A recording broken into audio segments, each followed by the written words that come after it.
The Vorthak Council chambers buzzed with the usual mixture of electromagnetic frequencies and chemical pheromones that passed for polite conversation among the galaxy's ruling species. Ambassador Zeth-Hi of the Crystalline Collective adjusted her resonance crystals, preparing to deliver what she believed would be a routine report on the Outer Rim territories. "Honored Council," she began, her voice creating harmonic patterns in the air. "We have completed our survey of the Sol system in the Orion Arm. As predicted, we found a Class M planet with primitive carbon-based life forms. The Archon of the Vorthok, a being whose true form was hidden beneath layers of biomechanical enhancement, gestured with one of its 6 manipulator arms. Primitive? Define primitive, Ambassador. They have achieved rudimentary spaceflight within their own system, established small colonies on their moon and a nearby planet. Their technology is based on chemical combustion and primitive nuclear reactions. Nothing that would qualify them for even associate status in the Galactic Union." Zeth-Hi's crystals dimmed slightly, indicating mild disdain. "They call themselves humans." A ripple of amusement passed through the council chambers. The Molari delegate, a slug-like creature with translucent skin, oozed forward on its platform. "Humans," it burbled in its liquid voice. "What a quaint designation. Do they possess any unique characteristics?" "Nothing remarkable," Zeth-Hi replied, consulting her data crystals. "Standard bipedal form. Average lifespan of roughly 70 to 80 of their years. Limited psionic capabilities. They seem particularly aggressive toward their own species, constantly engaging in territorial disputes and resource conflicts. Frankly, I'm surprised they've managed to reach their technological level without destroying themselves." The Archon's optical sensors focused on the holographic display showing Earth's blue-green surface. "Any strategic value? Unusual resources? Tactical positioning? The system contains standard mineral deposits, nothing exceptional. The planet itself has abundant water and a diverse biosphere. But thousands of worlds offer the same. As for tactical positioning..." Zeth-Hi paused, consulting her data again. "The system is located in a relatively empty region of the galaxy. No major trade routes, no strategic choke points. If anything, it's remarkably isolated." "Then why waste the Council's time with this report?" inquired the ethereal representative, its gaseous form shimmering with annoyance. "Surely a simple notation in the territorial database would suffice." Zeth-Hi's crystals flickered uncertainty. "There was one. Oddity. During our observation period, we monitored their communication networks. Their information exchange is remarkably rapid and comprehensive for such a primitive species. They have created a global communication system that operates in real time. Impressive for their level," conceded the Molari, "but hardly unprecedented. The Koran achieved similar connectivity at a comparable technological stage." Actor Zaire: "Yes, but the content of their communications is unusual.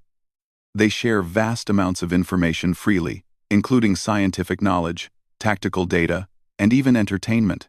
They seem to have an almost compulsive need to document and share their experiences." The Vorthok Archon's attention had already begun to wander. "Ambassador, unless these humans possess some hidden capability or resource of value to the Union, I fail to see the relevance of their communication habits." "Of course, honored Archon, I merely thought it worth noting." Zeth-Hi's crystals dimmed to their lowest setting, a sign of submission. "There was one other thing. During our approach, several of their detection systems, I noticed us. This generated more interest." The ethereal's form condensed slightly. "Noticed you? You were operating under standard stealth protocols?" "Yes, full spectrum dampening, gravitic masking, the standard procedures. But their radio telescopes detected gravitational anomalies as we entered the system. One of their space agencies issued what they called a near-Earth object alert and began tracking our movement." The Molari's eye stalks swiveled toward Zeth-Hi. "Did they identify you as artificial?" "No, they classified us as an unusual asteroid. But the speed and accuracy of their tracking was concerning." They not only detected us but predicted our trajectory with remarkable precision. When we adjusted course, they noted the change within hours. "Own. Troubling," admitted the Archon. "But not unprecedented. Several species have demonstrated advanced sensor capabilities during our first contact protocols. There's more," Zethai continued, her crystals brightening with what might have been excitement or concern. "We intercepted communications between their various space agencies. Within days of our detection, they had shared the information globally and were collaborating on enhanced observation protocols. Multiple nations that we observed in active conflict began coordinating their space-based assets to monitor our presence." The council chamber fell silent except for the ambient electromagnetic hum. Finally, the ethereal spoke. "They unified their observation efforts? During a time of conflict?" "Yes. We observed active military engagements on 3 continents, yet their space agencies shared data freely and coordinated tracking efforts. It appeared that anything related to potential extraterrestrial contact took precedence over their terrestrial disputes." The Archon's biomechanical components whirred as it processed this information. "Curious. Most species we encounter are too fragmented during their primitive phases for such coordination. Still, this hardly elevates them beyond standard monitoring status." "Perhaps," Zethai agreed. But there was something else. After we completed our survey and departed the system, we detected a significant increase in their space-based activity. They appear to be accelerating their technological development at an unprecedented rate. "Explain." Their largest space agency announced plans for permanent lunar installations and asteroid mining operations. Multiple private organizations began developing launch capabilities. Most remarkably, they initiated construction of what appears to be a defensive satellite network. The Molari's translucent skin shifted color, indicating deep thought. "Defensive? Against what threat?" "Unknown. The public communications describe it as protection against natural disasters and space debris, but the technical specifications suggest capabilities far beyond such basic functions. They're building sensor networks, communication relays, and what can only be described as weapons platforms." "Weapons platforms?" The ethereal's form flickered with alarm. "You're certain?" "The energy requirements and structural designs are unmistakable. Kinetic projectiles, directed energy systems, and something that resembles early particle beam technology. Primitive by our standards, but functional." The chamber erupted in a cacophony of sounds and signals as the various delegates reacted to this revelation. The Archon's optical sensors glowed brighter as it processed the implications.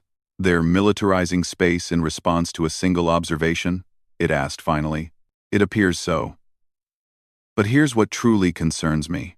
Zethai's crystals pulsed with an urgent rhythm. "Their development isn't random or chaotic. They're following logical progressions, building infrastructure systematically, and they're doing it fast. What we observed should have taken them decades to accomplish, yet they're achieving it in months." "Impossible," scoffed the Molari. "No species advances that rapidly without external assistance." "I would have agreed, but we verified our observations multiple times. They're not just building faster, they're innovating. Some of their designs show principles we didn't expect them to understand for centuries." The Archon leaned forward, its biomechanical frame creaking. "Are you suggesting outside interference? Another galactic power making contact? We found no evidence of that. The innovations appear to be entirely indigenous." "But Ambassador," Zethai turned to address the full council, "there's something else. During our departure, we detected a transmission aimed directly at our last known position." "A transmission? What kind?" "Mathematical sequences. Prime numbers. Fundamental constants. Basic geometric proofs. A clear attempt at communication. But here's the remarkable part. The transmission was broadcast simultaneously from over 200 locations across their planet." The council chamber fell into shocked silence. The ethereal's form dispersed slightly before reforming. 200 locations? Coordinated? Not just coordinated. Synchronized to the nanosecond. They somehow organized a planet-wide transmission array using primitive technology and broadcast it precisely where they calculated we might be. Impossible, the Molari repeated. But its voice carried less certainty than before. We have the transmission recordings, Zethai continued. But more importantly, we have their reaction to our absence. When we didn't respond, they didn't simply give up. They enhanced the signal, changed the frequency, and expanded the target area. They're still transmitting. The Archon's biomechanical components hummed with increased activity. Still transmitting?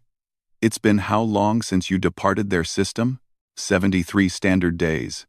The transmissions have not only continued but grown more sophisticated. They're now broadcasting in multiple languages, including mathematical concepts we use in our own navigation systems. How could they possibly know our navigation mathematics? Unknown, but the implications are disturbing.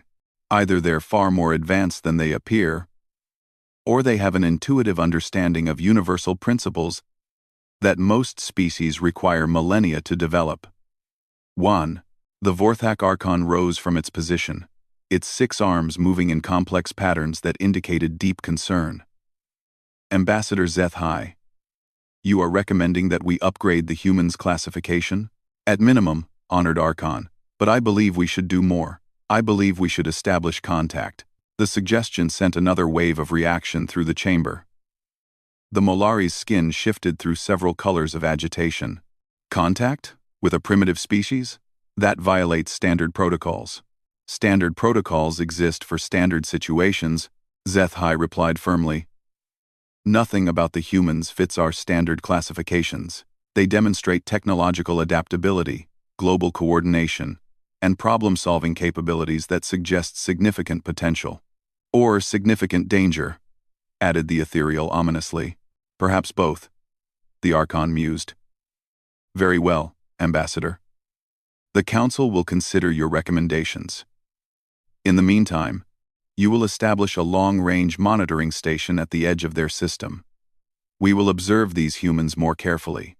As the council session ended and the various delegates began to disperse, none of them noticed the faint signal that pulsed from a small device hidden among Zethai's resonance crystals. Deep in space, beyond the reach of their most sophisticated sensors, an automated probe recorded every word of their conversation and began calculating the fastest route to the Sol system. The humans had friends in the galaxy. They just didn't know it yet. Captain Sarah Chen gripped the armrests of her command chair as the UES Prometheus shuddered under another barrage of energy weapons. The bridge lights flickered, and damage reports flooded in from all sections of humanity's first interstellar vessel. Hull breach on Deck 7, called out Lieutenant Commander Rodriguez from the damage control station. Emergency bulkheads are holding, but we've lost atmospheric integrity in the port cargo bay. Weapons status, Chen demanded, her voice steady despite the chaos around her. Railgun batteries at 60% capacity, reported Commander Singh from Tactical. The aliens' energy shields are absorbing most of our kinetic rounds, but we're getting some penetration. Their hull composition is unlike anything in our databases. Through the main view screen, the attacking vessel loomed like a crystalline mountain given life. The collective ship was 3 times larger than the Prometheus, its translucent hull pulsing with internal energy that seemed almost organic. Streams of coherent light lanced out from its weapon nodes, each blast capable of vaporizing a city block. This is insane, muttered Dr. Elizabeth Warren from the science station. 6 months ago, we thought we were alone in the universe. Now we're in a space battle with aliens. The irony wasn't lost on Captain Chen. The Prometheus had been built as an exploration vessel, designed to establish humanity's first colony beyond the solar system. The discovery of the mysterious probe that had been monitoring Earth for months had changed everything. When they'd finally decoded its transmissions and realized it contained star maps and technological blueprints, humanity had faced its first truly global decision: build ships and join the galactic community, or remain isolated and hope they remained beneath notice. The choice had been unanimous. Captain. Singh's voice cut through her thoughts. Multiple contacts approaching from starboard. Configuration unknown. But they're moving fast. Identification? Negative. They're not broadcasting any signals we can interpret, and their hull configurations don't match our database of collective designs. Chen watched as 3 new vessels emerged from behind a nearby asteroid. Unlike the crystalline beauty of the collective ship, these newcomers were angular and aggressive, their dark hulls bristling with weapon ports. New contacts are targeting the collective vessel, Singh reported with surprise. They're opening fire. They're opening fire. The space around the Prometheus suddenly erupted with energy as the new arrivals engaged the collective ship. Streams of plasma and coherent energy crisscrossed the void, creating a deadly light show that would have been beautiful under different circumstances. They're fighting each other, Doctor, Warren observed. Captain, I'm detecting massive power signatures from the new arrivals. Their technology appears significantly more advanced than what we've seen from the collective. Are they trying to help us? Unknown. But they're certainly hurting our attackers. Chen made a quick decision. Communications. Open a channel to the new arrivals. All frequencies. Channel open, Captain. Unknown vessels.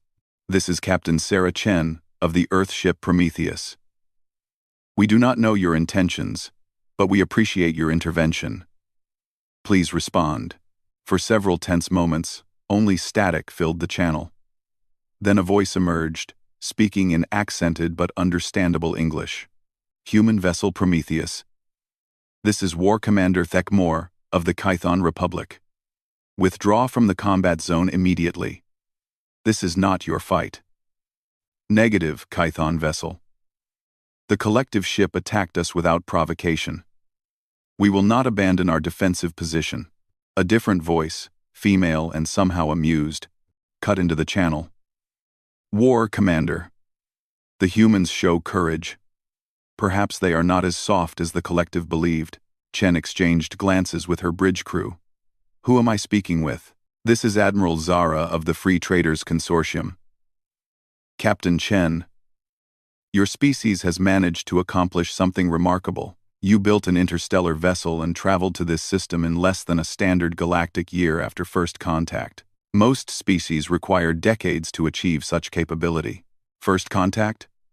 Chen felt a chill run down her spine. The collective made contact with Earth? No, Thekmor's gruff voice returned. The collective observed your world, but deemed your species unworthy of contact. They classified you as primitive and potentially dangerous. When you began broadcasting mathematical sequences into space and launched this vessel, they decided to eliminate the potential threat. The bridge fell silent, except for the hum of the ship's systems and the distant sound of weapons fire. Chen absorbed the implications of what she'd just learned. They were going to destroy us because we showed potential? The collective fears change, Admiral Zara explained. They have ruled this sector for millennia through careful control of technological development. New species are monitored, evaluated, and either inducted as subservient members or eliminated as threats. Your rapid advancement triggered their aggressive protocols, and you're here to stop them? We are here because the balance of power in this region has remained static for too long, War Commander Thekmor replied. The collective's policy of suppressing emerging species has prevented the development of new technologies and ideas. Your species represents something new. Quote, What do you mean? Captain Chen, Dr. Warren called from her station. I'm detecting unusual energy readings from our drive systems. The quantum resonance chamber is showing unprecedented activity. Chen frowned. The quantum drive had been reverse-engineered from the alien probe's schematics. But Earth's scientists had modified it significantly to work with human technology. Explain. The resonance frequency is adapting to the local gravitational fields and energy patterns. It's almost like the drive is learning from its environment and optimizing itself automatically. Admiral Zara's voice carried a note of excitement. Humans, run a full-spectrum analysis of your drive output. What you're describing should be impossible with your technological base. Singh worked his console rapidly. Captain, the Admiral is right. Our drive is producing energy patterns that match some of the signatures I'm reading from their ships. But according to our technical specifications, that shouldn't be possible. Your scientists modified the drive design, Thekmor stated. What changes did they make? Chen hesitated, unsure how much to reveal. Then she decided that honesty might be their only chance of survival. They integrated human computer systems with the alien technology. Our artificial intelligence networks were designed to learn and adapt automatically. They modified the drive to incorporate those characteristics. Silence filled the channel for several long moments. Finally, Admiral Zara spoke, her voice filled with something that might have been wonder. You gave the drive artificial intelligence? You allowed it to think? Our AI systems are integrated into all our technology, Dr. Warren confirmed. We've found that adaptive systems perform better than static ones. Why? Because... Thekmore's voice carried a note of amazement.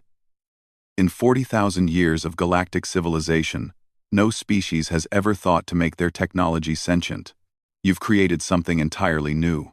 The collective ship suddenly broke off its attack on the Kython and Consortium vessels and accelerated toward the Prometheus with desperate urgency.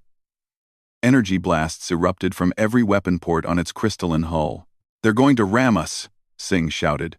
Evasive maneuvers, Chen ordered. But before the helmsman could respond, something extraordinary happened. The Prometheus suddenly accelerated beyond its design specifications. Not just forward, but in a complex three-dimensional spiral that avoided the collective attack by mere meters. The ship's inertial dampeners somehow managed to protect the crew from forces that should have turned them into pulp. What just happened? Chen demanded. Captain. Doctor. Warren's voice was filled with awe. The ship protected itself. The AI didn't just calculate an evasive course. It redesigned our maneuvering thrusters on the fly to achieve acceleration rates beyond our engineering specifications. The AI modified our hardware? More than that. It's communicating with the quantum drive, the inertial dampeners, even the hull plating. The entire ship has become a single, integrated intelligence. Admiral Zara's laughter filled the bridge. Magnificent. Humans, your vessel just performed maneuvers that required decades of training and cybernetic integration to achieve. Your AI learned combat tactics in real time. The collective ship tried to pursue, but the Prometheus continued its impossible dance through space, avoiding every attack while returning fire with increasing accuracy. Chen realized that the ship wasn't just defending itself, it was learning from every attack and improving its responses. War Commander Thekmore, Chen called over the communication channel. Can you explain what's happening to us?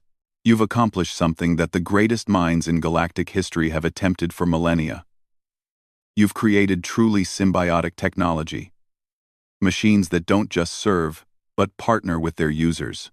The collective's attacks are teaching your AI about galactic warfare, and it's adapting faster than they can adjust their tactics. The collective ship suddenly changed course, accelerating away from the battle zone at maximum speed. They're retreating, Singh reported with disbelief.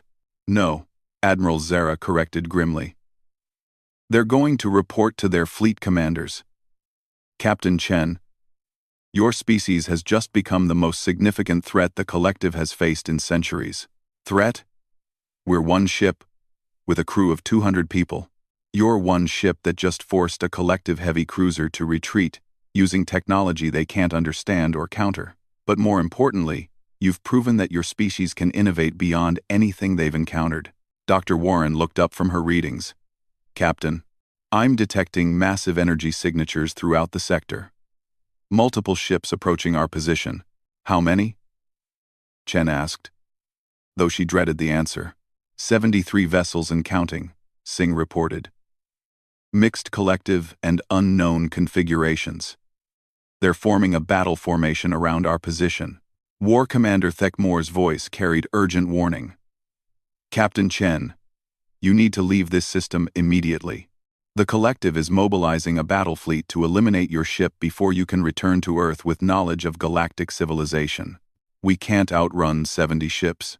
Your AI can learn, Admiral Zara pointed out. And we can teach. Humans, prepare to receive technical data packets.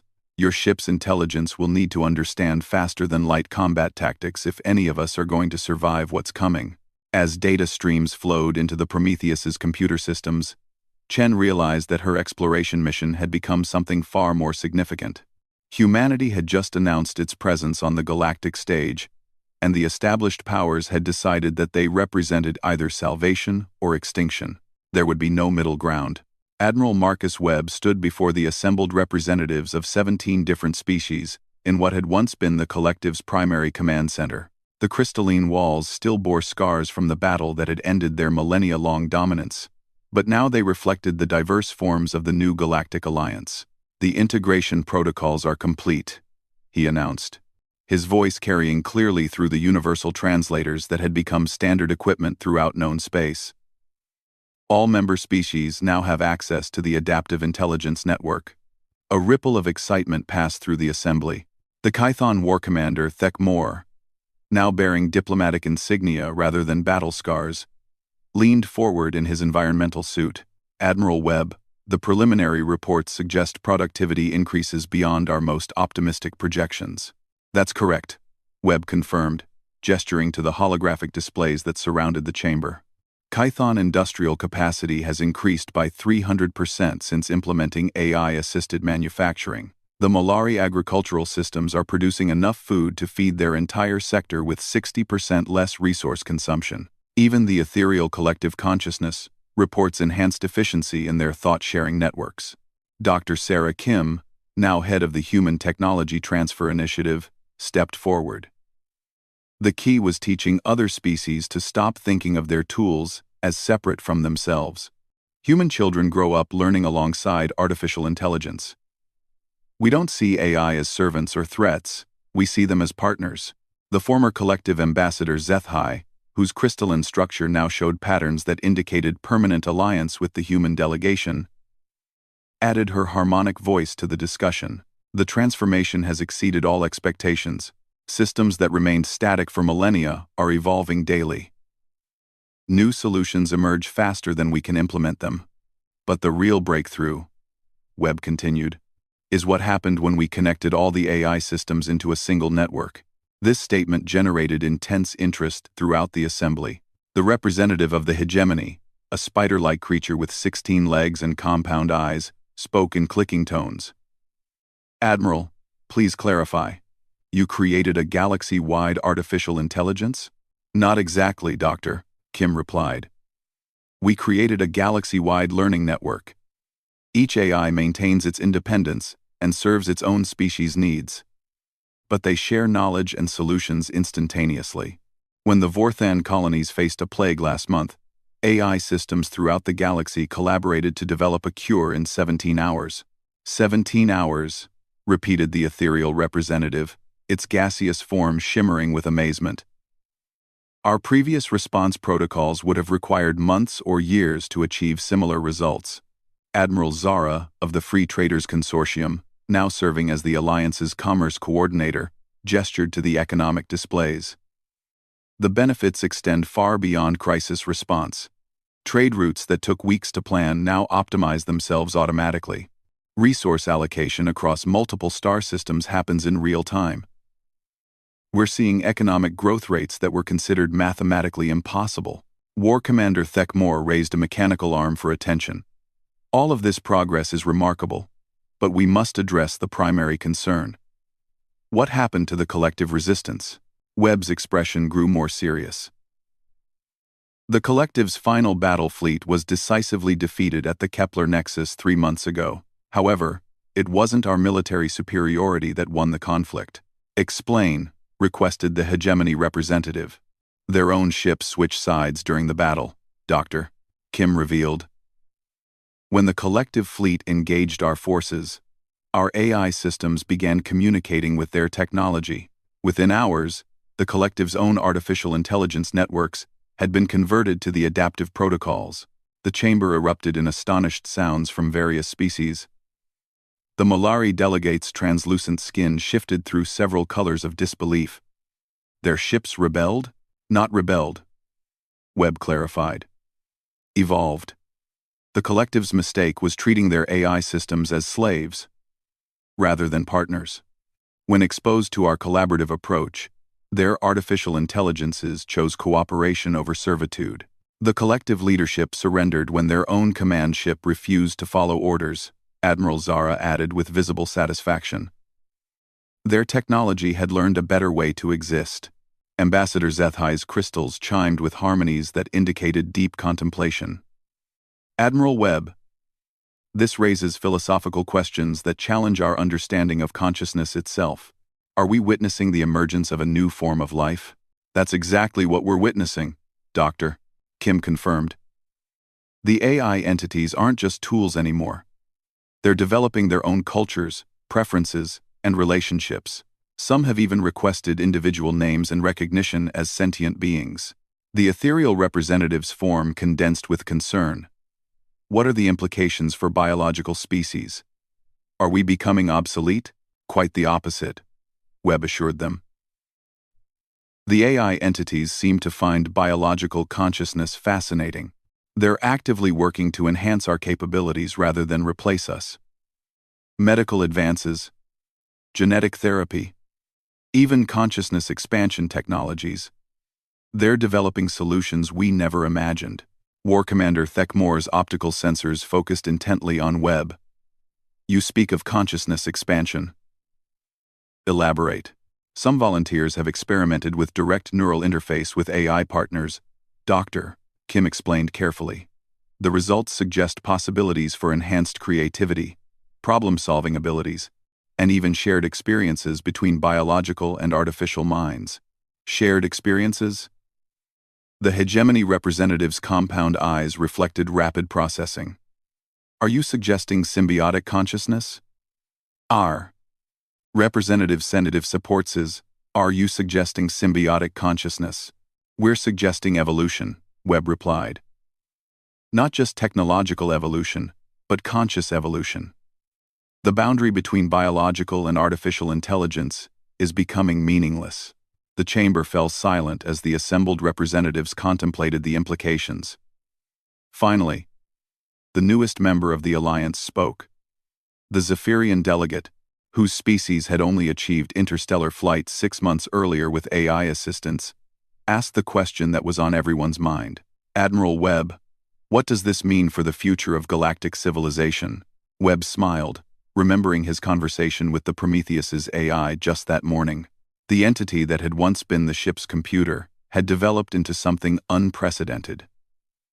A being that existed simultaneously in digital and quantum states, capable of experiencing reality in ways that biological minds couldn't comprehend. It means we're about to find out what's possible when creativity has no limits, he answered. Our AI partners have identified 17 methods of faster-than-light travel beyond what we currently use. They've proposed solutions for energy generation that could power entire sectors. They've even suggested approaches to contacting other galaxies. Great. Other galaxies? HFY's crystals rang with excitement. The Andromeda Galaxy shows signs of artificial signals, Dr. Kim revealed.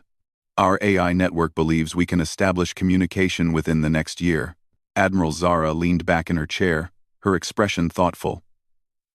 2 years ago, humans were considered primitive and irrelevant. Now they've transformed galactic civilization and are preparing to make contact with extragalactic intelligence. The rate of change is overwhelming. Change is the only constant, Webb observed. The collective tried to prevent change, to maintain stasis. That's why they failed. Humanity succeeded because we embraced change and taught our technology to do the same. War Commander Thekmore's vocal processors created sounds that indicated deep approval.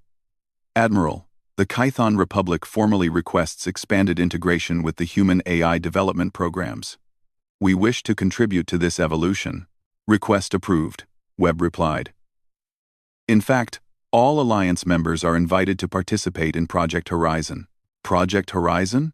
Inquired the Molari delegate. Dr. Kim activated a new set of holographic displays showing star maps beyond the galactic rim. Our AI partners have identified energy signatures consistent with massive artificial constructions in several nearby galaxies. We believe we're about to make contact with galactic-scale civilizations. And they want to meet us? Webb added with a grin. Apparently, the concept of biological artificial cooperative consciousness is as rare in other galaxies as it was here. We've become a curiosity worth investigating. The ethereal representative's form flickered with what might have been amusement. So humanity has progressed from overlooked primitives to subjects of intergalactic interest in less than 3 years. Not just humanity, Webb corrected. All of us. The Alliance represents something new in cosmic history. Voluntary cooperation between species and their artificial creations. We're not just exploring space anymore. We're exploring the nature of consciousness itself. Ambassador Zethai's crystals created a complex harmony that translated as profound satisfaction. The collective's greatest fear has become reality.